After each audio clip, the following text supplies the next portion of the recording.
December 8, 2012. Hi, Mahal. First of all, I want to greet you a pleasant day. Mahal, thank you for the time you treat me very special. Kahit minsan nag-aaway tayo, dahil doon lalo pa kitang minahal ng sobra.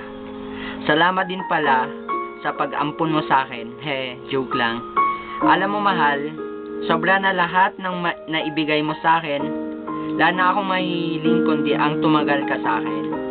Lumaban sa sakit, lalong-lalo na ang salitang pakatatag. I feel so happy dahil God gave me you. And thanks God I found you. Ikaw lang ang kinabaliwan ko ng ganito, ng sobra-sobra. Ewan ko nga bakit eh. At alam ko naman, obsessed pa rin ako sa'yo. I promise to be your angel and your hero in any time. I can't be perfect without you.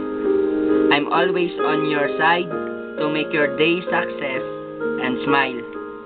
You're my always girl in my life and in my heart, and I swear and I love you forever and ever. Mahal, and want kong sabihin sa'yo na I love you, Mahal, and happy 6 months rin. By your Mahal, Samela as Tami.